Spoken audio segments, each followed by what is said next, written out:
కొన్ని విషయాలు మనం ధ్యానం చేద్దాం. జాగ్రత్తగా వాక్య భాగం మీద మీ మనస్సు నిలపాలని మీకు నేను ఆహ్వానాన్ని తెలియచేస్తున్నాను. 135వ కీర్తన బహు విశేషమైన కీర్తన, చాలా ఆశీర్వాదకరమైన కీర్తన. దేవుని దాసులకు అంటే దేవుని సేవించే వారికి, దేవుని ఆరాధించే వారికి ఆహ్వానం ఇచ్చిన కీర్తన ఈ కీర్తన. మొదటి 3 వచనాల్లో మనం ఈ విషయాన్ని గమనిస్తాం.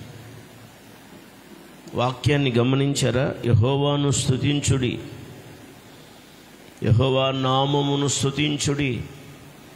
యెహోవా సేవకులారా, యెహోవా మందిరములో, మన దేవుని మందిరపు ఆవరణములో నిలుచుండు వారులారా, యెహోవాను స్తుతించుడి. ఎందుకంటే యెహోవా దయాళుడు, యెహోవాను స్తుతించుడి.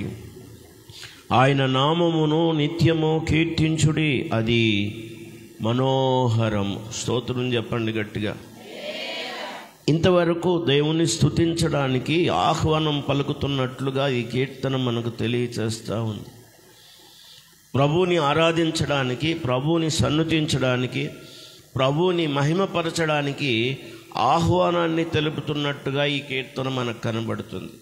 స్తుతించడానికి ప్రేరణ అనండి, స్తుతించడానికి ప్రేరణ. స్తుతించుడి అని వాక్యం సెలవిస్తూ ఉంది. యెహోవాను స్తుతించండి, ఆయన నామాన్ని స్తుతించండి. యెహోవా సేవకులారా, యెహోవా మందిరంలో, ఆయన ఆవరణంలో నిలుచుండు వారులారా, మీరందరూ ఆయన్ని స్తుతించండి. ఎందుకంటే యెహోవా దయాళుడు. చెప్పండి, యెహోవా. మళ్ళా ఆయనను స్తుతించుడి. 3వ వచనంలో యెహోవా దయాళుడు, యెహోవాను స్తుతించుడి. మానవ జీవితం అనేటువంటిది కేవలం దేవుని దయ మీద మాత్రమే ఆధారపడింది. అందువల్ల దేవుని సన్నిధికి వచ్చినప్పుడు మనం ఆయన యొక్క దయను బట్టి దేవునికి కృతజ్ఞతాస్తుతులు చెల్లించాలి. 106వ కీర్తన 1వ వచనంలోను, 107వ కీర్తన 1వ వచనంలోను, 118వ కీర్తన 1వ వచనంలోను, 136వ కీర్తన 1వ వచనంలోను మీరు జాగ్రత్తగా చదివినట్లయితే ప్రతి 1వ వచనంలో ఈ మాట రాయబడి ఉంటుంది. బాబు సౌండ్ వస్తుందా?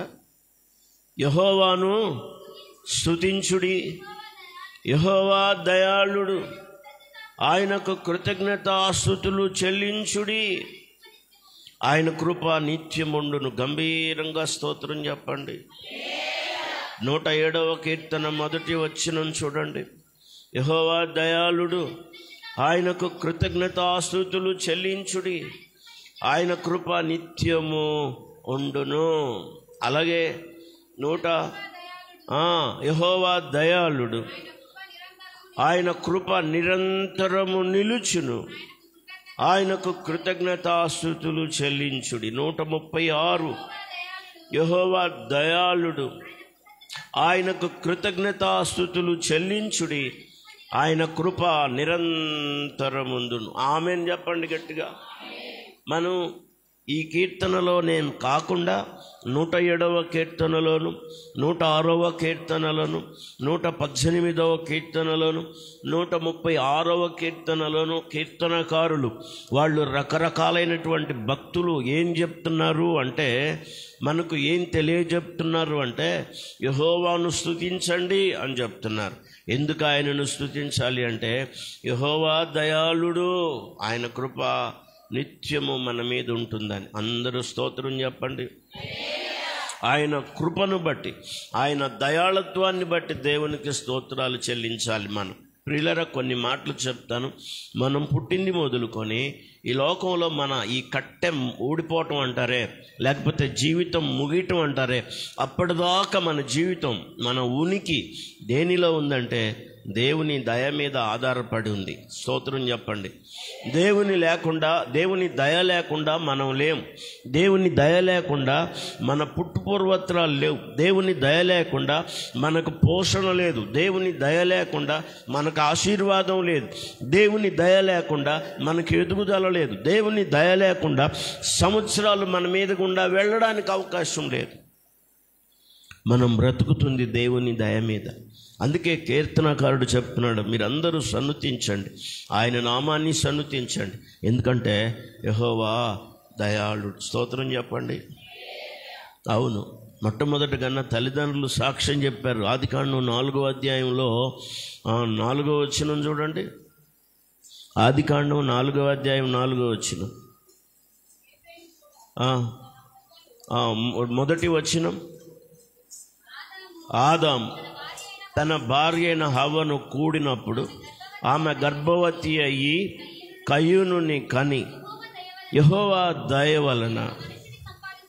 ఒకసారి ఆమెను చెప్పండి. మనుషుని నేను సంపాదించుకున్నానని చెప్తున్నా. ఆమె అంటే బిడ్డలను కన్నా. ఆమె ఏం చెప్తుందంటే యెహోవా దయ వలన.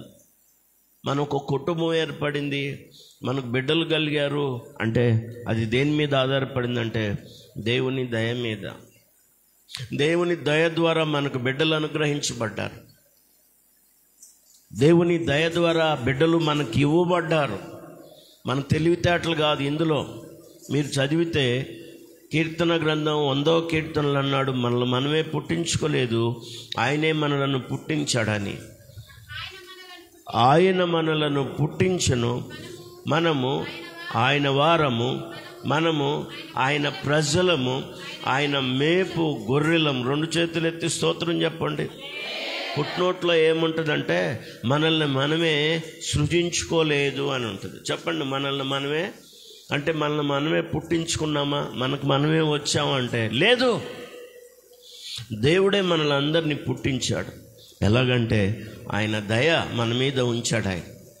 అంతేకాకుండా ఒక మనిషి తన యొక్క జీవితంలో ఎదుగుదల కొరకు సమూయేలును గురించి మనం చదువుతాం. ఏంటంటే సమూయేలు యెహోవా దయందు వర్ధిల్లుచుండెను. స్తోత్రం చెప్పండి. వర్ధిల్లడం దేవుని దయలోనే. అలాగే 11వ కీర్తన 65వ కీర్తన 11వ వచనంలో ఏం చెప్పాడంటే సంవత్సరమును దయా కిరీటము ధరింపజేస్తున్నావని. స్తోత్రం చెప్పండి. ఒక సంవత్సరం అనేది మానవ జీవితంలో అలాగా వెళ్ళిపోవడం అంటే, మానవ జీవితం మీదుగా వెళ్ళిపోవడం అంటే, ఒక సంవత్సరం ముందుకు మనం వెళ్ళడం అంటే అది కూడా దేని మీద ఆధారపడిందంటే దేవుని దయ మీద ఆధారపడింది. స్తోత్రం చెప్పండి. ఎన్నోసార్లు పొరపాట్లు చేస్తున్నాం, దేవునికి విరోధంగా ఎన్నో తప్పులు చేస్తున్నాం, ఎన్నో దోషాలు, ఎన్నో అవిధేయతలు మనలోనూ మన చుట్టూ ఆవరించి ఉన్నాయి. అయినా కూడా దేవుడు ఎలా ఉన్నాడో తెలుసా? ఆయన దయను బట్టి క్షమిస్తూ ఉన్నాడు. దాన్ని కూడా మీరు చూడండి. 86వ కీర్తన 5వ వచనంలో ఒక అద్భుతమైన మాట చెప్పబడింది. ప్రభువా, నీవు దయాళుడవు, క్షమించుటకు సిద్ధమైన మనస్సు గలవాడు. అందరూ చేతులెత్తి స్తోత్రం చెప్పండి. ఏమంటుంది వాక్యం అంటే, ప్రభువా నీవు దయాళుడవు, క్షమించుటకు సిద్ధమైన మనసు గలవాడు. ఇదివరకు దినాల్లో మీకు నేను జ్ఞాపకం చేశాను, ఈ లోకంలో మనుషులు మనం చేసిన తప్పులు ఇంట్లో వాడు కూడా క్షమించలేరు. కొన్నిసార్లు పదే అదే విషయాలు మరి దెప్పి పెట్టి మరి ఆ విషయాలు జ్ఞాపకం చేసి ద్వేషాన్ని వెళ్ళగక్కుతారు. కానీ దేవుడు ఎలాంటి వాడంటే మన యొక్క ఆయన దయాళత్వాన్ని బట్టి మన దోషాలన్నీ క్షమించేవాడుగా ఉన్నాడు. యెహోవా దయాళుడు, ఆయన క్షమించుటకు సిద్ధమైన మనసు గలవాడు. యేసుక్రీస్తు వారు సిలువలో పలికిన మాట అదే కాదు. మొదటి మాట, తండ్రి వీరేమి చేయుచున్నారో వీరెరుగరు గనుక వీరిని క్షమించు. సిలువలో యేసు ప్రభు మన మీద చూపించిన ప్రేమ ఆయన దయ ద్వారా మన మీదకి అనుగ్రహించబడింది. మనం క్షమించబడ్డాం, మనం రక్షింపబడ్డాం, మనం విమోచింపబడ్డాం, మనం విడిపించబడ్డాం, మనం దేవుని సన్నిధిలో ఆయనను స్తుతించడానికి సమకూర్చబడ్డాం. ఏమిచ్చినా ఆయన రుణాన్ని మనం తీర్చలేం, ఎంత స్తుతించినా ఆయన రుణాన్ని మనం తీర్చలేం. ప్రియులారా, జాగ్రత్తగా మీరు జాగ్రత్తగా గుర్తుపెట్టుకోండి. ఇన్ని కార్యాలు మన కొరకు చేశాడంటే మన వేళ్లతోనూ మన నోటితోనూ లెక్కించలేనన్ని కార్యాలు మన కొరకు చేశాడు. భక్తుడు అన్నాడు కదా, నేను లెక్కిస్తాను అనుకున్నాను కానీ అవి నాకు లెక్కకు మించినవై ఉన్నాయి అన్నాడు. స్తోత్రం చెప్పండి. లెక్కలేనన్ని మార్లు మనం పడిపోయాం, కానీ లెక్కలేనన్ని మార్లు మనం పడిపోయిన విషయాన్ని ఆయన జ్ఞాపకం తీసుకోలేదు.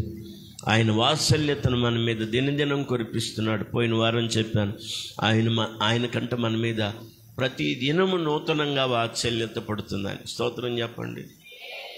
ఏదినో ప్రతిదినం మన మీద ఆయనకి నూతన వాత్సల్యత కలుగుతూ ఉంది.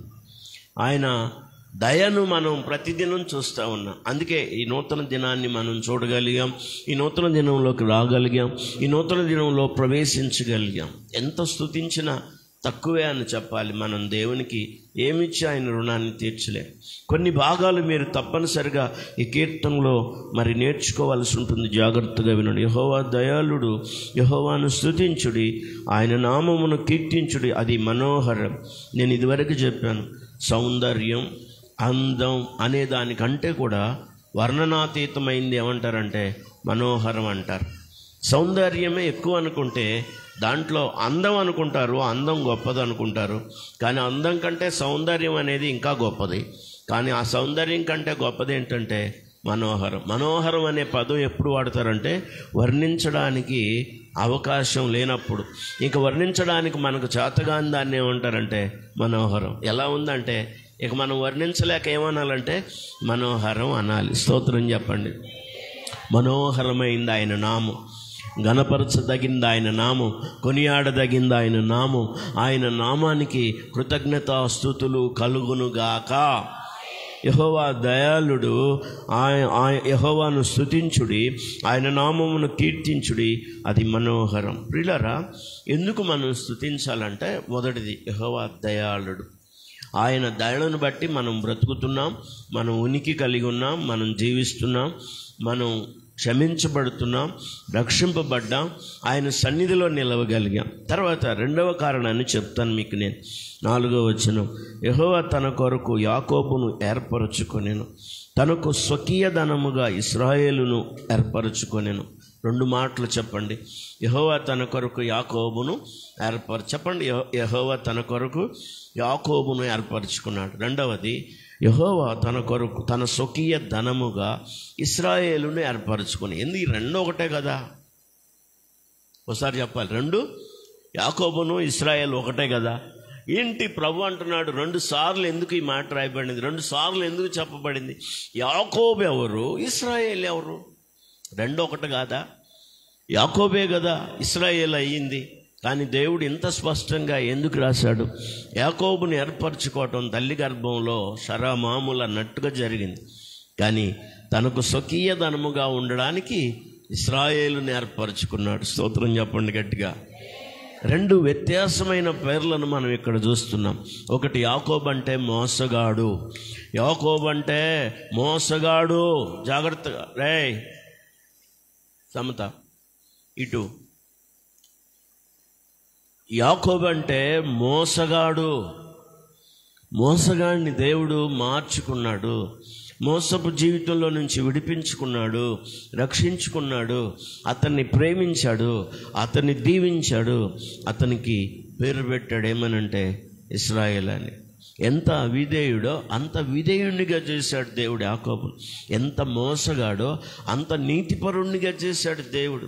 అప్పుడే ఇశ్రాయేల్ అని పేరు పెట్టాడు. ఎంత దరిద్రపు స్థితిలో ఉన్నాడో అంత ఐశ్వర్యవంతుడిగా ఆశీర్వాదకరమైన వ్యక్తిగా చేశాడు. అతడే ఇశ్రాయేలు. స్తోత్రం చెప్పండి గట్టిగా. మోసం చేసిన యాకోబు జీవితాన్ని పరిమార్చి ఇశ్రాయేలుగా రూపాంతరం చెందించాడు దేవుడు. ఎందుకు మనకు అవసరం? మనం దీంట్లో ఏమి నేర్చుకోవచ్చు? ఒకప్పుడు యాకోబును ఏర్పరచుకున్నాడు. దాని అర్థం ఏంటంటే తల్లి గర్భంలో నుండి తల్లి గర్భంలో ఉన్నప్పుడే వాస్తవంగా యాకోబును దేవుడు ఎప్పుడు ఎన్నుకున్నాడంటే తల్లి గర్భంలో ఉన్నప్పుడే ఎన్నుకున్నాడు. మనందరి పట్ల దేవునికి ఒక ప్రణాళిక ఉంది. ఎవరు మనం నిరుపయోగంగా ఈ లోకంలో పుట్టించబడలేదు.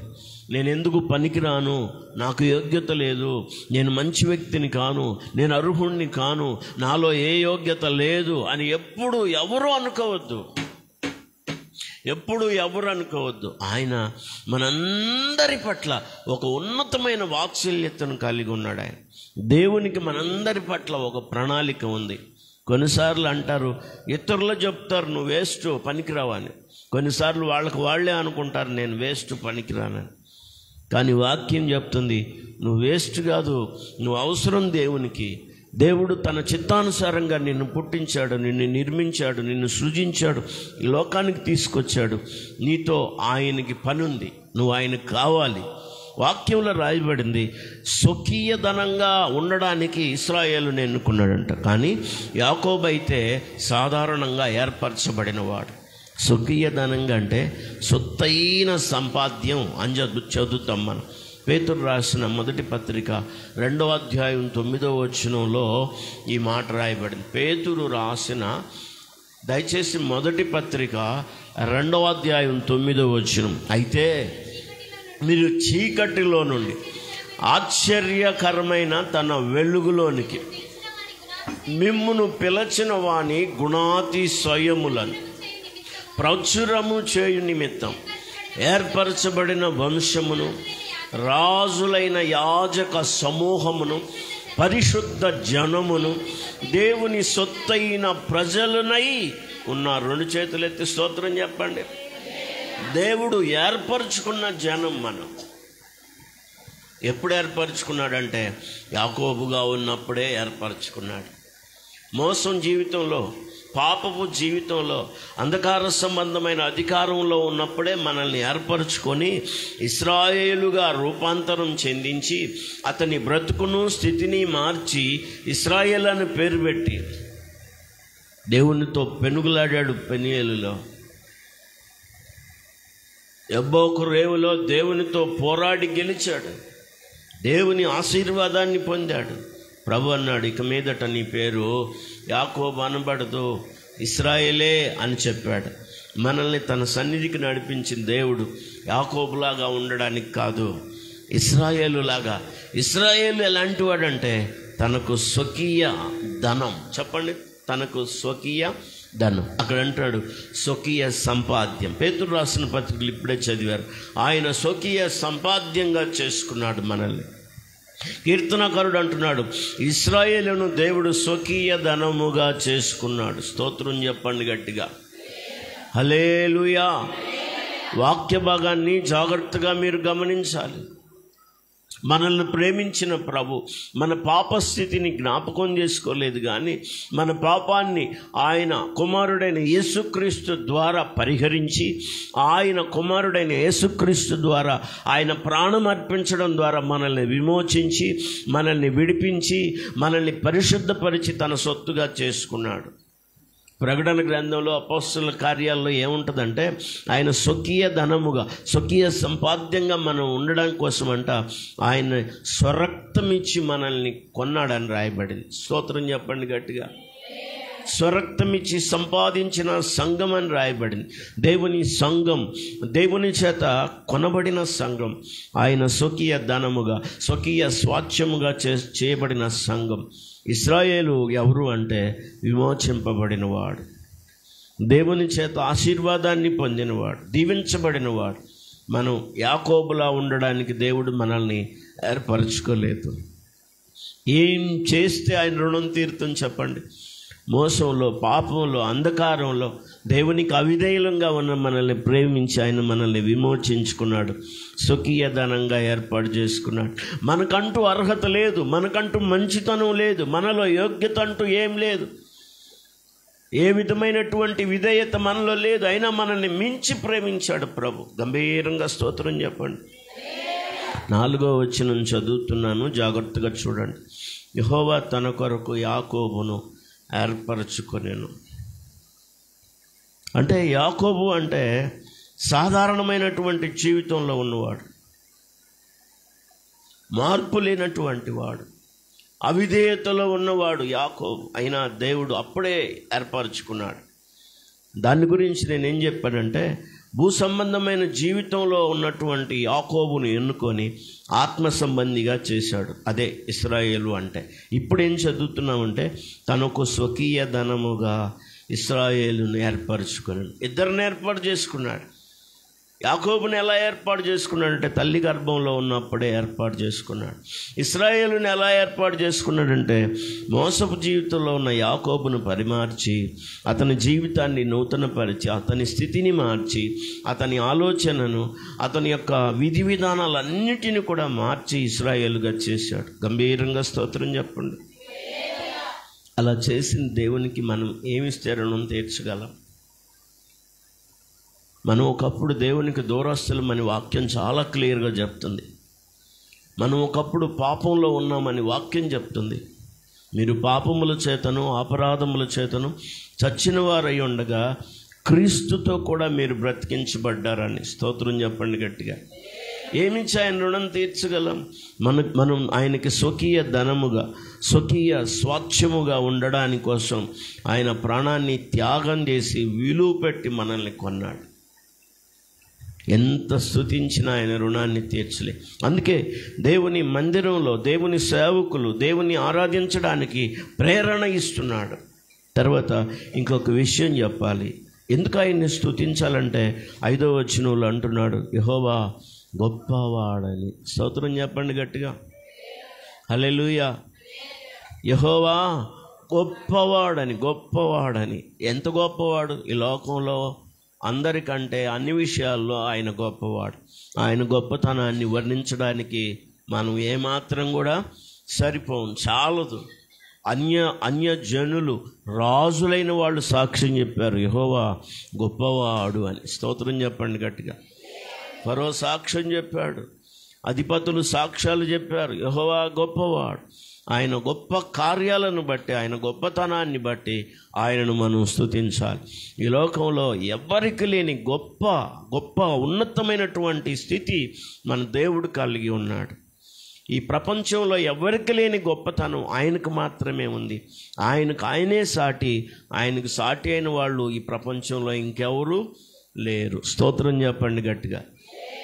వాళ్ళ కొరకు, వాళ్ళ ఆస్తుల కొరకు, వాళ్ళ కుటుంబ వ్యవహారాల కొరకు చనిపోలేదు. యేసు ప్రభు అయితే నీ నా పాపం కొరకైతే చనిపోయాడు. మనుషులు పోరాటాలు చేస్తే, ఒకవేళ మనుషులు ఏదైనా మంచి కార్యాలు చేస్తే వాళ్ళ కొరకు, వాళ్ళ ఆస్తుల కొరకు, వాళ్ళ కుటుంబాలు, వాళ్ళ రాజకీయాలు, వాళ్ళ రాజ్యాల కొరకు చనిపోయారని చెప్పవచ్చు, ఒకవేళ కొంతమందిని గురించి అలా ఆలోచిస్తే. కానీ ప్రభు అలా కాదు.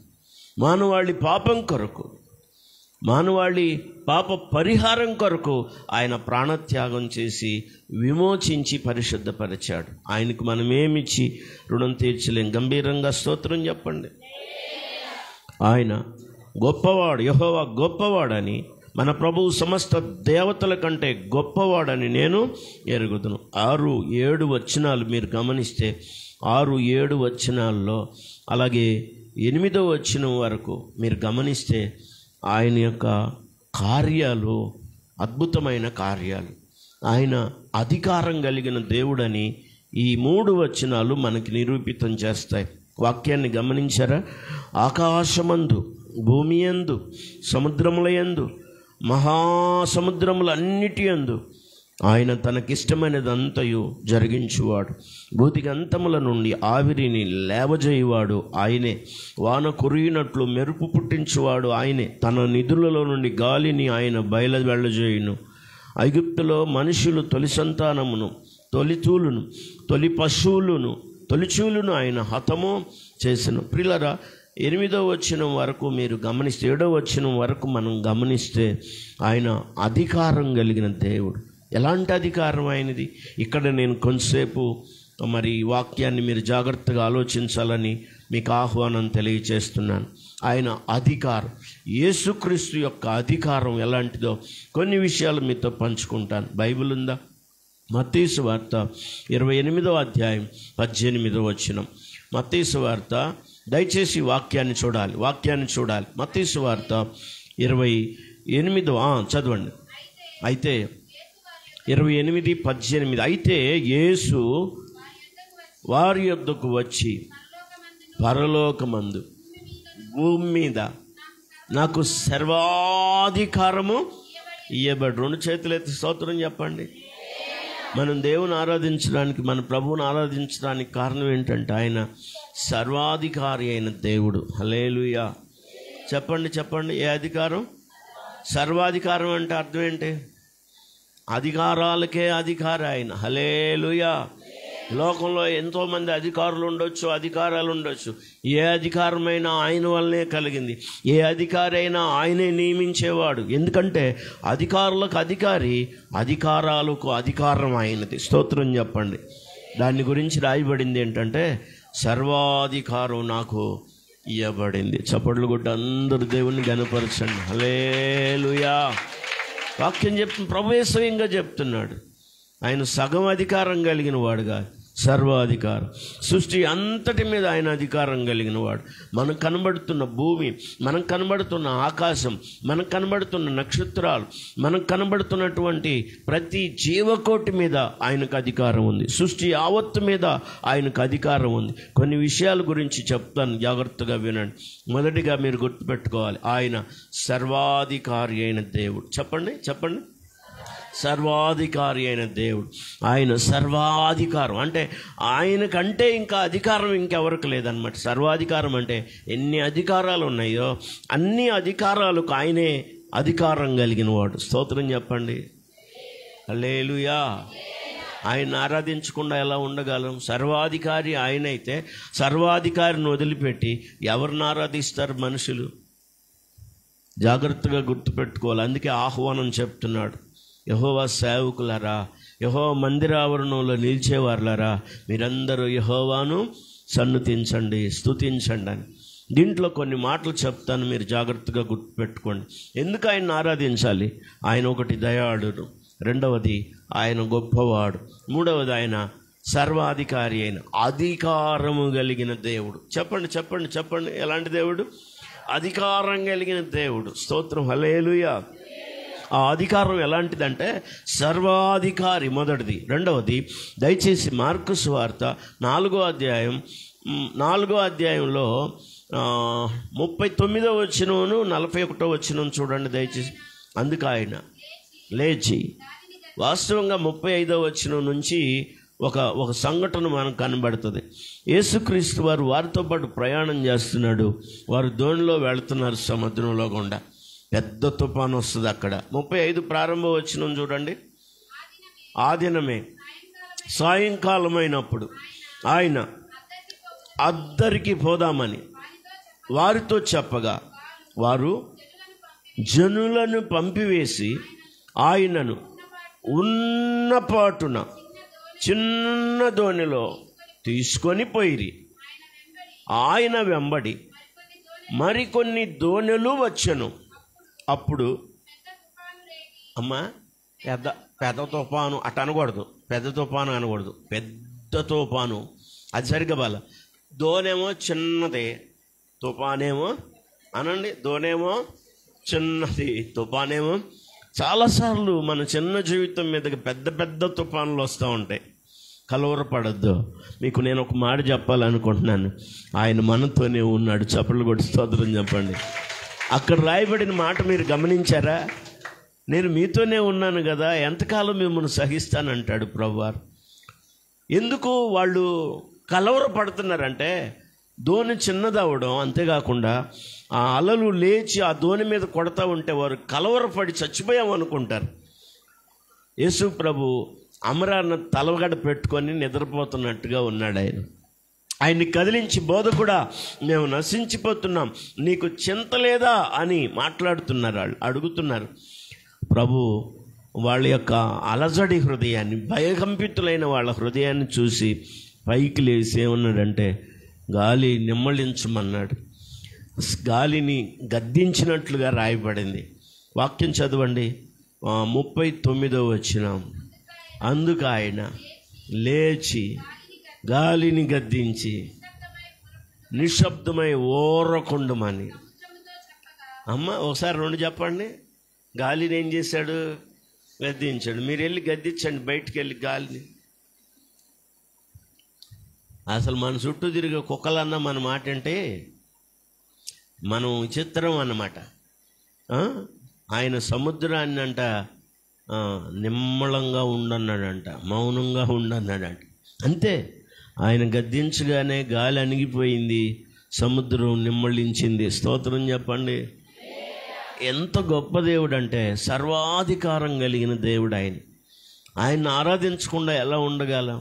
వాక్యం చెప్తుంది అధికారం కలిగిన దేవుడు కాదు, సర్వాధికారి అయిన దేవుడు ఆయన. సర్వాధికారం ఆయనకి ఇవ్వబడింది, నాకు ఇవ్వబడింది అని ప్రభువే చెప్తున్నాడు. సర్వాధికారం నాకు ఇవ్వబడింది భూమి మీద అన్ని విషయాలు. ఇక్కడ ఏమని రాయబడిందంటే వాక్యాన్ని చూడండి, ఆయన లేచి గాలిని గద్దించి అనండి. ఎవరిని గద్దించి? ఏయ్ అంటే గాలి సైలెంట్గా ఉండిపోయింది అంతే, ఇక మౌనం అయిపోయింది గాలి. అప్పుడు దాకా బో బో అని తెగ వేస్తూ ఉంది అన్నమాట. వాళ్ళు భయభీతులు అయిపోయారు అందుకే. కానీ ప్రభువు లేచి ఆ గాలిని గద్దించాడు. తర్వాత సముద్రాన్ని ఊరకుండా అన్నాడంట. చెప్పండి ఏమన్నాడు? ఊరకుండా అని. ఊరకుండా అని మీ ఇంట్లో వాళ్ళతో ఎవరితో అన్నానండి మీరు?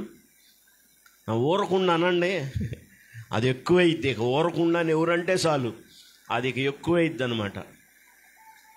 మీరు ఎప్పుడన్నా గమనించారా? ఊరకుండా అని ఎప్పుడన్నా అన్నారా అని చూడండి, మీకు అర్థమైద్ది. ఇక ఊరకుండా అన్నందుకు ఇక అది పెద్ద అయిద్ది, ఇక అప్పుడు స్టార్ట్ అయిద్ది. ఎంత ధైర్యం నీకు, ఎంత గుండెకాయ నీకు, నన్ను ఊరకుండమంటావా?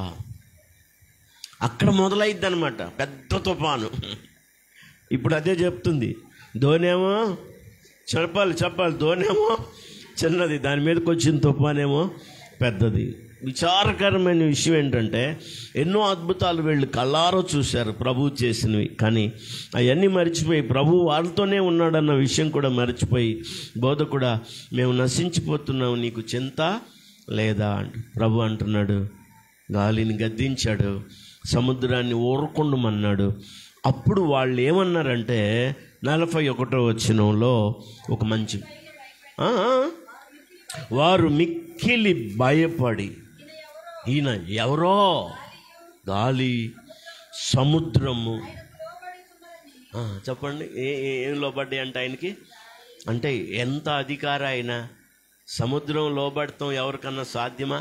లోపరుచుకోవడం, గాలిని గద్దించడం సాధ్యమా? ఎంతోమంది గొప్పవాళ్ళని చూస్తాం ఈ లోకంలో. గాలిని గద్దించిన వాడు మన ప్రభు అయిన యేసు, సముద్రాన్ని నిమ్మళింపజేసిన వాడు ప్రభు అయిన యేసు. నేనేం చెప్పాలనుకుంటున్నానంటే ఆయన అధికారం కలిగిన దేవుడు, భూమి మీద అధికారం కలిగిన దేవుడు, సముద్రం మీద అధికారం కలిగిన దేవుడు, గాలి మీద అధికారం కలిగిన దేవుడు, సముద్రం అలల మీద అధికారం కలిగిన దేవుడు. కొన్ని మాటలు మీరు తప్పకుండా గమనించాలి. వీళ్ళు అందరూ ఏం చెప్తున్నారంటే ఈయన ఎవరో, ఈయన ఎట్టివాడో, గాలియు సముద్రము ఈయనకు లోబడతాం అంటే ఎవరికి లోబడతాయి?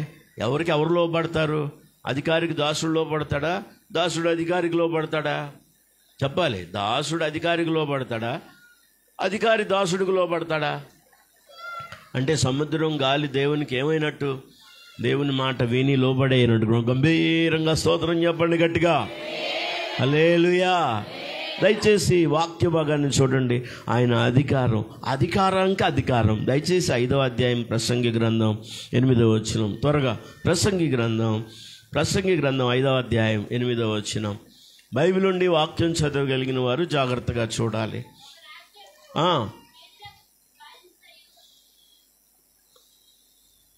అయిపోయిందా?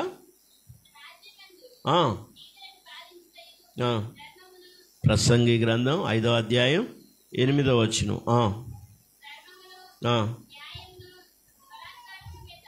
నాన్న కాదు, నా స్తుతి పాత్రుడా నా యేసయ్యా, నా ఆరాధనకు నీవే యోగ్యుడవయ్యా, నా ఆరాధనకు నీవే యోగ్యుడవయ్యా, నా స్తుతి పాత్రుడా నా యేసయ్య. అదే కొంచెం ముందుకు చదవండి. అక్కడే 5వ అధ్యాయంలో 8వ వచనంలో కొంచెం అధికారము నొందిన వారి మీద మరి ఎక్కువ అధికారము నొందిన వారు ఉన్నారు, మరియు మరెక్కువైన అధికారం నొందినవాడు వారికి పైగా ఉన్నాడు. 2 చేతులు ఎత్తి స్తోత్రం చెప్పండి. ఒక అధికారి ఉంటాడు, ఒక అధికారి ఉంటాడు, అధికారి మీద ఇంకొక అధికారి ఉంటాడు. ఆ అధికారి మీద కూడా మరి ఎక్కువైన అధికారం కలిగిన వాడు ఎక్కడున్నాడంటే పైగా ఉన్నాడు. స్తోత్రం చెప్పండి. పై అధికారి కాదు ఇక్కడ. ఈ అధికారి ఎవరంటే పైనున్న అధికారి, ఆయనే సర్వాధికారి అయిన దేవుడు. ఏ మనుషులు అధికారాన్ని దేవుని వలన తప్ప ఏ మనుషుడైనా కూడా ఎక్కడి నుండి పొందలేడని వాక్యం సెలవిస్తూ ఉంది. అధికారం దేవునిది, దేవుడిచ్చింది. దేవుని కలిగి ఉన్న అధికారాన్ని మానవాళికి దేవుడు ఇవ్వడానికి ఇష్టపడ్డాడు. దానియేలు గ్రంథంలో కూడా అధికారాలన్నీ ఆయన చేత ఇవ్వబడతాయి, ఎందుకంటే ఆయన సర్వాధికారి అయిన దేవుడు. స్తోత్రం చెప్పండి గట్టిగా, హల్లెలూయా. మళ్ళీ చెప్తాను మీకు నేను. 8వ వచనంలో 3వ లైన్, అధికారము నొందిన వారి మీద మరి ఎక్కువ అధికారము నొందిన వారు ఉన్నారు, మరియు మరెక్కువైన అధికారము నొందిన వాడు వారికి పైగా ఉన్నాడు. హల్లెలూయా.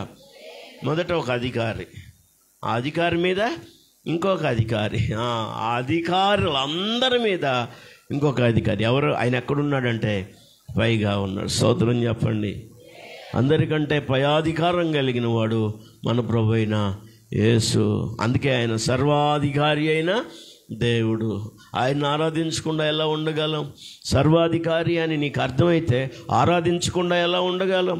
ఆయన మామూలు అధికారి కాదు, సర్వాధికారి అయిన దేవుడు. సృష్టి మీద అధికారం కలిగిన దేవుడు ప్రియులారా, అధికారులకు అధికారి అయిన దేవుడు ప్రియులారా. మత్తయి సువార్త 9వ అధ్యాయం 6వ వచనం. మరికొన్ని అధికారాలు చెప్పడానికి నేను ఇష్టపడతా ఉన్నాను. బైబిల్ ఉందా? చదవగలిగిన వారు వాక్యాన్ని చూడండి దయచేసి. మత్తయి సువార్త 9:6వ వచనం.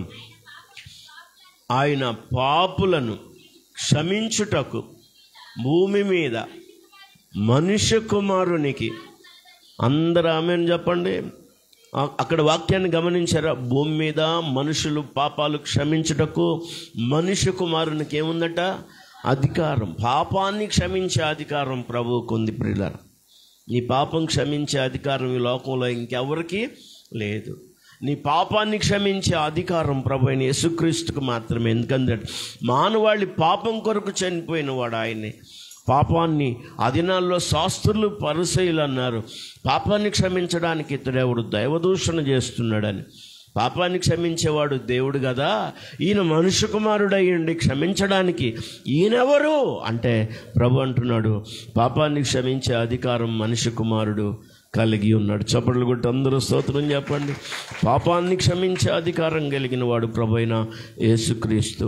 మార్కు సువార్త 1వ అధ్యాయం 27వ వచనం. రాసుకునే వాళ్ళు వరుస క్రమంగా రాసుకోండి, మంచి అలవాటును చేసుకోండి, వాక్యాన్ని జాగ్రత్తగా మీరు గుర్తుపెట్టుకోండి, అది మీకు చాలా ఆశీర్వాదకరంగా ఉంటుంది. దయచేసి 1వ అధ్యాయంలో 27వ వచనం. అందరూ విస్మయం ఉంది దేవుని కార్యాలను. ప్రభు అయిన యేసుక్రీస్తు వారు శరీరధారిగా ఉన్నప్పుడు ఆయన చేస్తున్న కార్యాలను చూసి విస్మయం ఉందారని రాయబడింది. అందరూ విస్మయం ఉంది. ఇదేమిటో సౌండ్ పెంచాలి, అక్కడికిక్కడికి డిస్టెన్స్ చాలా ఉంది. ఇదేమిటో, ఇది కొత్త బోధగా ఉందే. ఈ మాటలు పట్టుకోండి. ఆయన అధికారంతో అపవిత్ర ఆత్మలను ఆజ్ఞాపింపగా, స్తోత్రం చెప్పండి. అపవిత్ర ఆత్మల మీద ఆయన ఏం కలిగి ఉన్నాడంటే అధికారం కలిగి ఉన్నాడు. సాతాను మీద ఆయన అధికారం కలిగి ఉన్నాడు. రోగాల మీద ఆయన అధికారం కలిగి ఉన్నాడు. మళ్ళా చదవండి అదే వచనాన్ని. అందరూ విస్మయం ఉంది. అదేమిటో, ఇది కొత్త బోధగా ఉంది. ఈయన అధికారముతో అపవిత్రాత్మలను ఆజ్ఞాపించగా అవి ఆయనకు లోబడుచున్నవని ఒకరితోనొకడు చెప్పుకుని. 2 చేతులు ఎత్తి స్తోత్రం చెప్పండి. ఆ విస్మయం ఉందారంట, విస్మయమైపోయారు. ఇంతవరకు ఎప్పుడు చూడలేదు వాళ్ళు. ఇదేమిటో, ఈయన అధికారంతో అపవిత్రాత్మలను గద్దించగానే, ఆజ్ఞాపించగానే ఆయనకి అవి లోబడతా ఉన్నాయి. విస్మయం ఉంది. ఒకరితోనొకరు చెప్పుకున్నారు, ఇలాంటి కార్యాలు ఎప్పుడు జరగలేదే, ఎంత అధికారం ఉంది ఈయనకి. ఇందాక శిష్యులు అన్నారు ధోనిలో, ఈయన ఎట్టివాడో, ఈయన గాలియు సముద్రమును లోబడుతున్నాయి. ఈయన ఎవరో, ఇదేమిటో వాక్యం చెప్తుంది. ఈయనకు అపవిత్రాత్మలు లోబడుతున్నాయి. ఆయన అపవిత్రాత్మల మీద అధికారం కలిగిన వాడు, రోగముల మీద అధికారం కలిగిన వాడు. వాక్యాన్ని మీరు జాగ్రత్తగా లూకాసు వార్త 4:36 దాంట్లోనే జాగ్రత్తగా రాసుకునేవాడు. త్వరగా దయచేసి త్వరగా వాక్యాన్ని చదవాలి. లూకాసు వార్త 4:36. అందుకు అందరూ విస్మయం ఉంది. ఇదెట్టి మాట, ఈయన అధికారముతో బలముతో అపవిత్రాత్మలకు ఆజ్ఞాపింపగానే అవి వదిలిపోవచ్చున్నవని. స్తోత్రం చెప్పండి గట్టిగా, గంభీరంగా స్తోత్రం చెప్పాలి. హల్లెలూయా.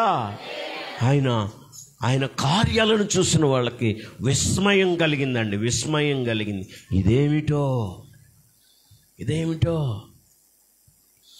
ఇంతవరకు వాళ్ళ జీవితంలో చూడలేదు, అంతకుముందు ఎప్పుడు చూడలేదు, వాళ్ళ పితరులు ఎవరు చూడలేదు. ఇదేమిటో ఆయన ఆజ్ఞాపింపగానే అపవిత్రాత్మలు ఆయనకు లోబడతా ఉన్నాయి, భయపడతా ఉన్నాయి. అక్కడ రాయబడింది, అధికారంతోనూ బలముతోనూ వాటికి ఆజ్ఞాపిస్తున్నాడు ఆయన. స్తోత్రం చెప్పండి గట్టిగా.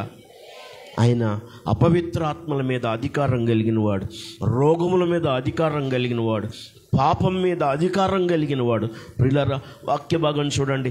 ఆయన బోధించే వాక్యం కూడా అధికారంతో బోధించాడు. లూకాసు వార్త 4:32. 4:32 అక్కడే 4:32 ఆయన వాక్యం అధికారంతో. ఒకసారి అందరు చెప్పండి, ఆయన వాక్యం ఎలా ఉందంట? ఏదో మేమే అని చెప్పలేదు. వాక్యం చెప్పేటప్పుడు ఆయన ఎలా చెప్పాడో తెలుసా? అధికారంతో. స్తోత్రం చెప్పండి.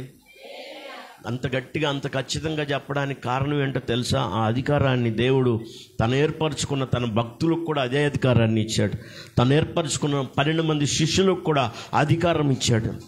నాకు సర్వాధికారం ఉంది, అదే అధికారాన్ని మీకు ఇస్తున్నాను. ఆ అధికారంతో మీరు కూడా అపవిత్రాత్మలను వెళ్ళగొట్టండి, బలహీనతల్లో ఉన్నవారి కొరకు ప్రార్థన చేయండి అని వాళ్ళకు కూడా అధికారాన్ని, రోగాలు స్వస్థపరిచే వరాన్ని ఇచ్చి వాళ్ళను కూడా అభిషేకించి పంపించాడు ఆయన. గంభీరంగా స్తోత్రం చెప్పండి గట్టిగా.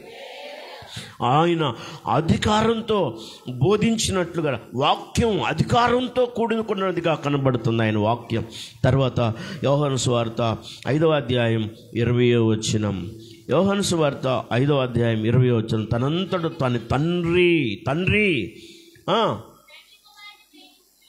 తండ్రి కుమారుణ్ణి ప్రేమించుచు తాను చేయువాటెల్లను ఆయనకు చదవాలి. మరియు మీరు ఆశ్చర్యపరకుండునట్లు 26 5:26. తండ్రి ఎలాగూ తనంతట తానే జీవము గలవాడై ఉన్నాడు. తండ్రి తనంతట తానే ఎలాగ జీవము గలవాడై ఉన్నాడో అలాగే కుమారుడును తనంతట తానే జీవము గలవాడై ఉన్నాడు. 2 చేతులు ఎత్తి స్తోత్రం చెప్పండి. యోహాను సువార్తలో 5:26 ఏం రాయబడిందంటే, తండ్రి తను ఎలాగ జీవము గలవాడై ఉన్నాడో అలాగే కుమారుడు అంటే ప్రభువైన యేసుక్రీస్తు వారు కూడా ఏమై ఉన్నాడంటే తనంతట తానే జీవము గలవాడు. అందరూ స్తోత్రం చెప్పండి. ఆయనే జీవం కలిగిన వాడు కాబట్టి ఆయన్ని లోకానికి ఎవరు తేక్కర్లేదు, ఆయన్ని ఎవరు జీవింపజేయక్కర్లేదు. తనంతట తానే ఆయన జీవం కలిగిన వాడు. అంటే జీవం మీద ఆయనకు అధికారం ఉంది. అందుకే లోకానికి ఆయన చెప్పిన మాట, నేనే మార్గము సత్యము జీవమునై ఉన్నాను, నా ద్వారా తప్ప ఎవడు పరలోకానికి వారసుడు స్వతంత్రం చేసుకోలేడు పరలోక రాజ్యాన్ని. జీవమై ఉన్న దేవుడు ఆయన, తనంతట తానే జీవం కలిగి ఉన్నవాడు ఆయన, జీవము కలిగినటువంటి దేవుడు ఆయన, జీవాన్ని కలిగిన అధికారం కలిగిన దేవుడు. ప్రియులారా, జీవము గలవాడై ఉండుటకు అధికారం కలిగిన. స్తోత్రం చెప్పండి గట్టిగా. తండ్రికి ఎలాగా అధికారం ఉందో, తనంతట తాను ఎలాగ జీవిస్తున్నాడో అలాంటి అధికారం ఎవరు కలిగి ఉన్నారంటే ప్రభువైన యేసుక్రీస్తు వారు కలిగి ఉన్నారు. స్తోత్రం చెప్పండి గట్టిగా. అలాగే యోహాను సువార్త 5వ అధ్యాయం 27వ వచనం. యోహాను సువార్త 5:27. మరియు పెద్దగా చదవాలి. మరియు మనుష్య కుమారుడు, మరియు ఆయన మనుష్య కుమారుడు గనుక తీర్పు తీర్చుటకు, అందరూ ఆమేన్ చెప్పండి. తీర్పు తీర్చే అధికారం కలిగిన వాడు. చెప్పండి, ఏ అధికారం కలిగిన వాడు? ఈ లోకంలో మనకెవరికి తీర్పు తీర్చే అధికారం లేదు, కాబట్టి తీర్పు తీర్చొద్దు. 7వ అధ్యాయం 1వ వచనం చూడండి. అక్కడ ఏం రాయబడింది? మీరు తీర్పు తీర్చొద్దు, తీర్పు అప్పుడు మీకు తీర్చబడదు అన్నాడు. మత్తయి సువార్త 7 మొదటి వచనం. మత్తయి సువార్త 7 మొదటి వచనం. పక్కకు తిరగండి ఒకసారి, పక్కన వాళ్ళ మొహం చూడండి. ఎవరికి తీర్పు తీర్చబాకని చెప్పండి. మనోళ్ళు తీర్పులు తీరుస్తూ ఉంటారు. తీర్పులు అబ్బో, తీర్పులు తీరుస్తూ ఉంటారు. మన సంఘంలో అలాంటి వాళ్ళు లేనందుకు స్తోత్రం చెప్పండి. న్యాయమైన తీర్పులు తీరుస్తూ ఉంటారు మనోళ్ళు. అలాంటి వాళ్ళు మన సంఘంలో లేకపోదురుగాక. వాక్యం చెప్తుంది, మీరు తీర్పు తీర్చొద్దు, అప్పుడు మీకు తీర్పు తీర్చబడి. తీర్పు మనం తప్పించుకోవాలి అంటే మనం ఎవరికి తీర్పులు తీర్చకూడదు. ఆమట్టంట ఏమిట్టంట. తీర్పు తీర్చే అధికారం నీకెవడిచ్చాడు? తీర్పు తీర్చే అధికారం కలిగిన ఒకే ఒక్కడు ఆయన ఎవరంటే ప్రభు అయిన యేసు. చప్పట్లు కొట్టి స్తోత్రం చెప్పండి. భూమి మీద తీర్పు తీర్చే అధికారం మనిషి కుమారుడు యేసుక్రీస్తుకు మాత్రమే ఉంది. కాబట్టి పని కట్టుకొని తీర్పులు తీర్చే వ్యవహారాలు పెట్టబాకండి. చెప్పండి, తీర్పులు తీర్చబాకని చెప్పండి పక్కన వాళ్ళకి. కొంచెం ఇబ్బందిగా ఉందా? ఏం మరి పీట వేసుకొని కూర్చొని సాగదీస్తూ ఉంటారు తీర్పులు తీరవటానికి కొంతమంది తీర్పరులు. పక్కకు వచ్చి అంటానే ఉంటారు. వీళ్ళకి సిగ్గుండదే ఉండదు. అబ్బో తీర్పు తీర్పరు కూర్చుందమ్మో. మీరు ఎప్పుడన్నా విన్నారా అన్నారా? చెప్పండి, నిజం చెప్పండి. అబ్బో తీర్పరు కూర్చుని తీర్పులు తీర్చడానికి ఎప్పుడు అనలా? మీరు అనలేదా? వాక్యం చెప్తుంది, మీరు తీర్పు తీర్చొద్దు, అప్పుడు మీకు కూడా తీర్పు. నువ్వు తీర్పు తీరిస్తే ఖచ్చితంగా నీకు తీర్పు కాదు, 2 అంతలు ఉంటుంది. జాగ్రత్త. బోధకులు చెప్పాడు 3వ అధ్యాయం యాకోబు రాసిన పత్రికలో, మీరు జాగ్రత్త, బోధకులమైన మనకు 2 అంతలు తీర్పు అని చెప్పాడు. కఠినమైన తీర్పు అని చెప్పాడు. చెప్పడానికి పరిమితం కాదు. ఇక్కడ 2 అంతలు తీర్పును ఎదుర్కోవాలి బోధకుడు. 2 అంతలు తీర్పు ఉంటుంది బోధకునికి. కాబట్టి తీర్పు ఎవరికి తీర్చొద్దు. కానీ తీర్పు తీర్చే అధికారం ఎవరికి ఉందంటే ప్రభు అయిన యేసుక్రీస్తు వారికి ఉంది. చప్పట్లు కొట్టి స్తోత్రం చెప్పండి. తర్వాత 10వ అధ్యాయం యోహాను సువార్త 18వ వచనం. 10వ అధ్యాయం 18. ఈ అధికారాలు ఎవరికి లేవండి. అందువల్ల ఈ మాటలు జ్ఞాపకం చేస్తున్నాను. ఆరాధనకు యోగ్యుడు ఆయన. 10:18వ వచనం. ఎవడు నా ప్రాణం తీసుకోడు, నా అంతట నేనే పెట్టుచున్నాను, దాన్ని పెట్టుటకు నాకు అధికారం కలదు, దాన్ని తిరిగి తీసుకొనుటకును. 2 చేతులైతే స్తోత్రం చెప్పండి. ఆయన కొద్ది దినాలకి ఇంకా సిలువ వేయబడతాడు అనగా, ఆయన శ్రమకాలం దగ్గరకు వస్తున్నప్పుడు ఆయన తన శిష్యులతో చెప్తున్నాడు, నా ప్రాణాన్ని ఎవడు తీసుకోలేడు. చెప్పండి, నా ప్రాణాన్ని ఎవడు తీసుకోలేడు. పిలాతు అంటున్నాడు, నేను విడిపించడానికి నాకు అధికారం ఉందని నీకు తెలియదా అంటే, పిలాతు ఏమన్నాడు తెలుసా? పైనుండి తండ్రి అధికారం ఇస్తే తప్ప నన్ను ముట్టుకోవడానికి నీకు అధికారం లేదన్నాడు. చప్పట్లు కొట్టి అందరూ స్తోత్రం చెప్పండి. సర్వాధికారి అయిన ఆయన దేవుడిని టచ్ చేయటం ఎవరి చేత అవుతుంది? యేసు ఎవరో అని వెతకడానికి పోయి ఎవరో అని అంటే నేనే అన్నందుకు వరుసను పడ్డారు సైనికులు అందరూ. వెనక్కి తిరిగి పట్టుకోవడానికి ధైర్యం చేయలేక అందరూ పడిపోయారు. ఒక్కసారి నేనే అంటేనే వెనక్కి వెళ్ళి పడ్డారు వీళ్ళందరూ. పట్టుకోవడానికి వచ్చిన కత్తులు, గుదియలు, బల్లెలు, బరెసలు పట్టుకొచ్చిన వాళ్ళు యేసు ఎవరని పట్టుకోవడానికి వాళ్ళు చూస్తున్నారు. ఆ గెత్సెమనే తోటలో ప్రభు అడుగుతున్నాడు వాళ్ళ దగ్గరికి వెళ్ళి, ఎవరిని మీరు ఎత్తుకుతున్నారంటే వాళ్ళు అన్నారు, మేము నజరేయుడైన యేసుని వెతుకుతున్నాం. ప్రభు అన్నాడు, ఆయన నేనే అన్నాడు. నేనే అనగానే అక్కడ వెళ్ళి పడ్డారు వాళ్ళు. ఊరకు మాట చెప్తే నేనంటేనే అక్కడ వెళ్ళి పడ్డారు. ఇక ఆయన ఏదన్నా చేస్తే ఇంకెక్కడుంటారు వాళ్ళు? నోరు జరిగితే ఎక్కడుంటారు ఆయన? అర్థమవుతుందా? ఊరకు నేనే అన్నందుకు ఎక్కడో వెళ్ళి పడ్డారు. తర్వాత యేసు ప్రభువారే అప్పగించుకున్నాడు వాళ్ళకి. యేసు ప్రభువారే అప్పగించుకున్నాడు, నేనే ఆయన్ని. మీరు ఎవరిని ఎత్తుకుతున్నాడు? మళ్ళా అడిగాడు అక్కడ ప్రభువారు. మేము నజరేయుడైన యేసుని అన్నాడు. అప్పుడు ప్రభు అన్నాడు, నన్నైతే వాళ్ళని వదిలిపెట్టండి, నేనే ఆయనని. ఆయన అప్పగించుకున్నాడు. అదే చెప్తున్నాడు, నా ప్రాణం తీయడానికి ఎవరికి అధికారం లేదు. ఇక్కడ మైండ్ ఇంకొక దగ్గర పెట్టొద్దు, పిల్లలతో ఆటలాడొద్దు. నా ప్రాణం పెట్టడానికి నేనే, దాన్ని ఇవ్వడానికి, దాన్ని పెట్టడానికి, అలాగే దాన్ని తిరిగి తీసుకోవడానికి అధికారం కలిగిన వాడిని. నా ప్రాణం తీయడం దాన్ని ఎవరి వల్ల కాదు. మళ్ళీ చదవండి వచ్చినాన్ని 10వ అధ్యాయంలో 18వ వచ్చి ఎవడును, అదిగో చూడండి, ఎవడు నా ప్రాణం తీసుకోవాలి. ఆ రోజుల్లో వాళ్ళు అనుకుంటున్నారు మనమంతా కథ కామెంచి చేసి, ఏమంటారు దాన్ని, కుట్ర చేసి, అసూయ చేసి, పగబట్టి ఎలాగన్నా యేసుక్రీస్తు వారిని పట్టుకున్నాం యోధా ద్వారా అని. కాదు, ప్రభు అంటున్నాడు, నా ప్రాణం ఎవడు తీసుకోలేడు. మళ్ళా నా అంతటా నేనే. హల్లెలూయా.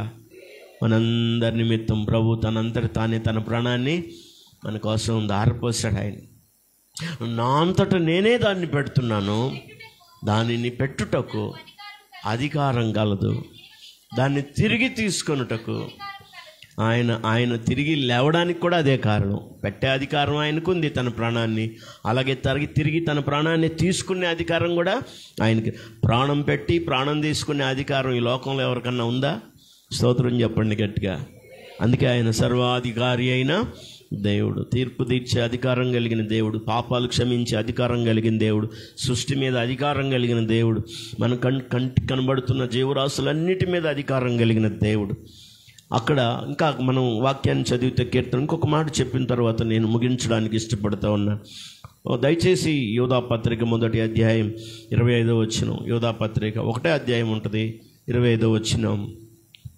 25వ వచనం, త్వరగా. తొట్టిల్లకుండా మిమ్మును కాపాడుటకు తన మహిమ ఎదుట ఆనందముతో మిమ్మును నిర్దోషులుగా నిలువబెట్టుటకు. ఈ మాటలు పట్టుకోండి. శక్తిగల మన రక్షకుడైన అద్వితీయ దేవునికి మన ప్రభువైన యేసుక్రీస్తు ద్వారా మహిమ, మహత్మ్యము, ఆధిపత్యము, అధికారము యుగ యుగములకు, పూర్వమును ఇప్పుడును సర్వ యుగములకును. చప్పట్లు కొట్టి అందరూ స్తోత్రం చెప్పండి. పూర్వము ఇప్పుడు సర్వయుగాల్లో ఆయనకి అధికారం ఉంది. హల్లెలూయా. ఎంత గొప్ప దేవుణ్ణి మనం కలిగి ఉన్నాం. ఆయన ఆరాధించకుండా ఎలా ఉండగలం? ఆయన స్తుతించకుండా, సన్నుతించకుండా ఎలా ఉండగలం? అలాంటి దేవుణ్ణి కలిగిన మన జీవితాలు ఎంత ధన్యమైనవి. యాకోబుగా ఉన్నప్పుడు మనల్ని ఎన్నుకున్నాడు, ఇశ్రాయేలుగా రూపాంతరం చెందించాడు. ఒక ఆశీర్వాదకరమైన వ్యక్తిగా నన్ను చేయడానికి ఆయన ప్రాణత్యాగం చేశాడు, మనల్ని ఆశీర్వదించాడు. యాకోబును ఇశ్రాయేలుగా ఆశీర్వదించినట్టు మనల్ని ఆశీర్వదించాడు ఆయన ప్రాణత్యాగం ద్వారా. ఆయన సర్వాధికారి అయిన దేవుడు. ప్రకృతి అంతా ఆయన అధికారానికి లోబడి ఉంటున్నాయి. ఈ లోకంలో మన కంటికి కనబడుతున్నవన్నీ దేవుని అధికారంలోనే ఉన్నాయి. ఆయన గొప్ప దేవుడు అని వాక్యం చెప్తుంది. అంతటి ఉన్నతమైన అధికారం కలిగిన దేవుణ్ణి ఆరాధించకుండా ఎలా ఉండగలుగుతాం? మనల్ని సృష్టించిన వాడు ఆయనే, మనల్ని పుట్టించిన వాడు ఆయనే. అందుకే యెహోవా దయాళుడు, ఆయనకు కృతజ్ఞతాస్తుతులు చెల్లించుడి. ఆయనే మనలను పుట్టించను, మనం ఆయన వారము, ఆయన ప్రజలము, ఆయన మేపు గొర్రెలమన్నాడు. ఎంత స్తుతించినా ఆయన రుణం తీర్చలే, ఎంత ఆరాధించినా మనం చాలా తక్కువ ఆయనకి. ప్రియులరా, ఈ భాగంలో ఒక మాట చెప్తాను రండి. బైబిల్ నుండి వాక్యం చదవగలిగిన వాళ్ళు వాక్యం చూడాలని మనవి చేస్తూ ఉన్నాను. మీ అందరికీ ఆహ్వానం. 14వ వచనం చూడండి. 14వ వచనం, కీర్తన 135, 14. యెహోవా తన ప్రజలకు న్యాయము తీర్చును, తన సేవకులను బట్టి. అందరూ ఒకసారి ఈ మాట, యెహోవా తన ప్రజలకు ఏం చేస్తాడంట? పక్కన వాళ్ళకి. అందుకే నేను ప్రారంభమే చెప్పాను, ఆయన సర్వాధికారి, ఆయన ఆశీర్వాదకరమైన కీర్తన. ఈ కీర్తన మనకి వాక్యం చెప్పింది, ఆయన న్యాయము తీర్చును అనండి. ఆయన మనుషులు న్యాయాన్ని అన్యాయంగా తీర్పు తీర్తారు. అందుకే ఇందాక తీర్పు తీర్చొద్దని చెప్పాం. ఆమేనండి. ఎవరికి తీర్పు తీర్చే పని మీ పని కాదు, ఆ పని చేయకండి. ఆ పని ఎవరిది? సర్వాధికారం కలిగిన, తీర్పు తీర్చే అధికారం కలిగిన యేసుక్రీస్తుదే. హల్లెలూయా. ఇక్కడ రాయబడిన మాటలు మీరు జాగ్రత్తగా గమనిస్తే, యెహోవా తన ప్రజలకు న్యాయము తీర్చును. తర్వాత ఆయన తన సేవకులను బట్టి సంతాపపడును. మీకు ఎప్పుడన్నా ఈ భావం మీకు తెలిసిందా? నినివే ప్రజలు తగ్గించుకొని దేవుని మాట విని దేవునికి లోబడ్డప్పుడు వాళ్ళ మీదకి పంపిస్తానన్న కీడు విషయంలో దేవుడు ఏం పడ్డాడంటే సంతాపపడ్డాడు. అంటే పశ్చాత్తాపడ్డాడు. నేను ఆ కీడు చేయను నా ప్రజలకి. ఆయన సంతాపపడతాడు తన ప్రజల మీద, తన సేవకుల మీద. యోనాకేమో కోపం మండుతుంది, ఎప్పుడు వస్తుంది అగ్ని, ఎప్పుడు ఈ నినివే ప్రజలను కాల్చివేస్తుందని. కానీ దేవుడు మాత్రం తన కోపం విషయం ఆయన ఏం పడ్డాడంటే సంతాపపడ్డాడు. నినివే ప్రజలను నాశనం చేయకుండా అడ్డగించింది ఏంటో తెలుసా? వాళ్ళల్లో ఉన్న మారు మనసు, వాళ్ళల్లో ఉన్న పశ్చాత్తాపం, వాళ్ళల్లో ఉన్న లోతైనటువంటి విరిగి నలిగిన హృదయం. వారు చెడు నడతలు మానుకున్నారు, వారు దుష్టత్వాన్ని విడిచిపెట్టారు. దేవుడు ఆ విషయాన్ని చూసి చేస్తానన్న కీడు వాళ్ళ మీదకి రప్పించకుండా ఆయన అగ్ని చేత వారిని నాశనం చేయకుండా కాపాడాడు. స్తోత్రం చెప్పండి. తాను చేస్తానన్న కీడును, ఆ కీడు విషయమై దేవుడు ఏం చేశాడంటే సంతాపపడ్డాడు. అంటే పశ్చాత్తాపడ్డాడు. చేయకూడదు నా పిల్లలకు కీడు. మనం ఆయన పిల్లలం కనుక కొన్నిసార్లు ఆయన కోపగించుకోవాలన్నా కోపగించుకోకుండా ఆయన ఏం పడతాడంట? సంతాపడతాడు. అంటే పశ్చాత్తాపడదు వద్దు అని ఆగుతాడనమాట. ఎంత గొప్ప దేవుడు ఆయన, ఎంత వాత్సల్యత ఉందో. మనం చాలాసార్లు ఎప్పుడో నశించాల్సిన వాడు. నినివే ప్రజల కంటే మనం ఏమైనా గొప్పవాళ్ళమా? నినివే ప్రజల్లోనే ఎక్కువ పాపం ఉందంటారా మనలో లేకుండా? చెప్పండి, నాలో అసలు ఏ పాపము లేదన్న వాళ్ళు ఇప్పుడు చేయొద్దండి. ఫోటో తీ అబ్బాయి.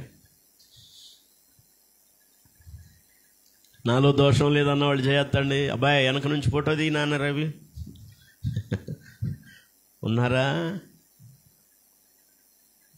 అసలు ఎవరైనా ఉన్నారా అని పాడాడు భక్తుడు కదా.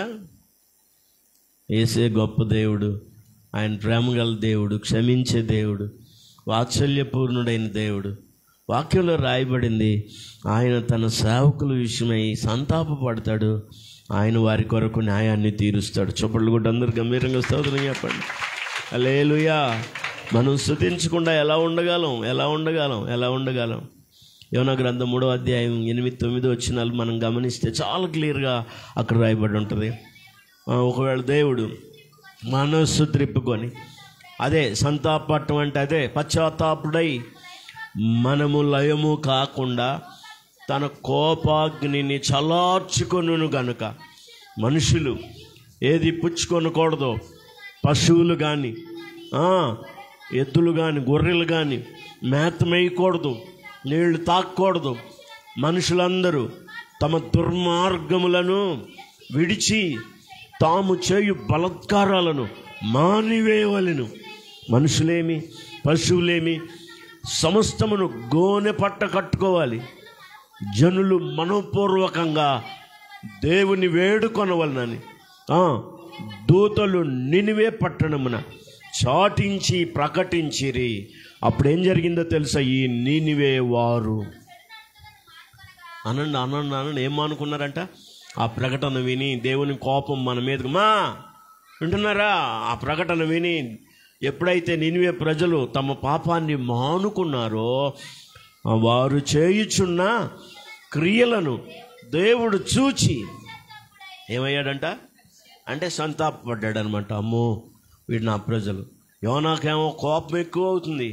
కారణం ఏంటో తెలుసా? ఉన్న సొరచెట్టు కత్త తీసేశాడు, చల్లదనం పోయింది. నిన్నటిదాకా ఎట్టుంది వాతావరణం? బాగా హాయిగా ఉందా? ఎంత వేడి! ఆ సొరచెట్టు కూడా లేదు, ఇప్పుడు తీసేశాడు దేవుడు. ఒక్క రోజులో మలిపించి చల్లగా ఉంటే హాయిగా ఉంది ప్రాణానికి. అమ్మయ్య అనుకున్నాడు. ఆ సొరచెట్టుకు ఒక పురుగును పంపించి దాన్ని ఎండిపోయేలా చేశాడు. అగ్గొచ్చి ముఖం మీద పడతా ఉంటే కోపం మండిపోయింది.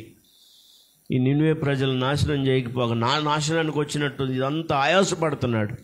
దేవుడు అన్నాడు, యోనా, 120,000 మంది ప్రజలు చిన్న అగ్గి పడిందనే అగ్గి విషయమే ఎంత బాధపడుతున్నవే, వాళ్ళ అగ్నిలో నశించిపోతూ ఉంటే నేను వచ్చుకోగలనా అని దేవుడు సంతాపపడ్డాడు. స్తోత్రం చెప్పండి గట్టిగా. అలాంటి అగ్నిలో వారు కాలిపోకుండా, లయం కాకుండా కాపాడాడు. దేవుడు తన సేవకుల విషయమై ఏం పడతాడంట? సంతాపపడతాడు. ఆయన న్యాయం తీర్చే దేవుడిగా ఉన్నాడు. మీ వ్యక్తిగత జీవితాల్లో ప్రతి అన్యాయానికి దేవుడు న్యాయాన్ని తీర్చునుగాక. మన విషయంలో, మన అపరాధాల విషయంలో దేవుడు ఎప్పుడు పశ్చాత్తాప్తుడై ఉండునుగాక. అలాగని నిత్యం అలా కొనసాగమని కాదు. పాస్టర్ గారే చెప్పాడు మన వాక్యంలో అని రాసుకొని జాగ్రత్తగా అట్ట బతకబాకండి. అయ్యా ఎన్నిసార్లైనా మనం ఆయన సంతాపడతాడులే అని పాపంలో, భ్రష్టత్వంలో ఆయన సంతాపడింది ఎప్పుడంటే వాళ్ళ పాపాన్ని మానుకున్నప్పుడు కదా. ఎప్పుడు ఆయన సంతాపడ్డాడు? వాళ్ళు విధేయత చూపి గోని పట్ట వేసుకొని విరిగి నలిగిన హృదయంతో దేవునికి ప్రార్థన, అప్పుడు సంతాపడ్డాడు ఆయన. ఆ హృదయాన్ని దేవుడు మనందరికీ దయచేయునుగాక. మీరు 9వ వచనం, 19వ వచనం, 20వ వచనం, 21వ వచనాలు గమనిస్తే ఇశ్రాయేలీ వంశస్థులు, అహరోను వంశస్థులు, లేవి వంశస్థులు, యెహోవా యందు భయభక్తులు గలవారు వీరందరూ ఏం చేయాలంటే యెహోవాను సన్నతించాలి. మొదటి చెప్తున్నాను ఇశ్రాయేలు వంశస్థులు, రెండవది అహరోను వంశస్థులు. ఇశ్రాయేలు అంటే దేవునితో పోరాడేవాడు, ఏర్పరచుకున్నవాడు మొదటి వ్యక్తి. రెండో వ్యక్తి ఎవరంటే అహరోను, యాజక వంశం. ఇది దేవుని సేవ చేయడానికి నియమించబడిన వారు. తర్వాత మూడో వాళ్ళు ఎవరంటే లేవీలు, దేవుని పనివారు, దేవుని యొక్క యాజకత్వంలో సహకారులుగా ఉండేవారు. దేవుని పరిచర్య చేసేవాళ్ళు లేవీలు, దేవుని మందిర పరిచర్య చేసేవాళ్ళు లేవీలు. వీళ్ళందరితో పాటు ఇంకొక బ్యాచ్ ఉన్నారు. 4వ బ్యాచ్ ఎవరంటే యెహోవా యందు భయభక్తులు గారు. మనమే వాళ్ళని చెప్పండి, పక్కన వాళ్ళందరూ మనమే వాళ్ళని చెప్పండి. మనమే ఎవరు? మన లేవీలుమా మనం, అహరోను వంశస్థులమా, ఇశ్రాయేలీలుమా? మరి ఎవరు మనం? చప్పట్లు కొట్టి అందరూ సోదరం. నైనా అర్థమవుతుందా? ఎవరు మనం? అహరోను వంశస్థులం కాదు, మనం లేవి వంశస్థులం కాదు. ఏమా ఎవరు మనం? ఇశ్రాయేలీలా కాదు. మరి ఎవరు మనం? యెహోవా యందు, దేవుని యందు భయభక్తులు కలిగిన వారు. ఈ వీళ్ళకి దేవుడిచ్చినటువంటి విధి ఏంటంటే మీరందరూ యెహోవాను సన్నతించండి. అకృతజ్ఞత జీవితాన్ని కలిగి ఉండడమే ఆరాధన అంటే. అంతేగాని మందిరానికి బైబిల్ తీసుకోవటం, రావటం, ఏదో ఊక్కుంటా రావటం అది కాదు. దేవుడు ఎన్ని కార్యాలు నీ కొరకు చేశాడు అవన్నీ జ్ఞాపకం చేసుకొని సన్నుతించు. దేవుని ఏర్పాటు నీ పట్ల ఎలాంటిదో, నువ్వు ఎలా ఉన్నప్పుడు దేవుడు నిన్ను సఖే ధనంగా ఎన్నుకున్నాడో అది జ్ఞాపకం చేసుకో. ఆయన ఎంత గొప్పవాడో, ఎంత అధికారం కలిగిన వాడో, ఎంత తగ్గించుకున్నాడో జ్ఞాపకం చేసుకో. 2వ అధ్యాయం ఎప్పుడన్నా ఫిలిప్పీ పత్రిక ఖాళీ ఉన్నప్పుడు చదవండి.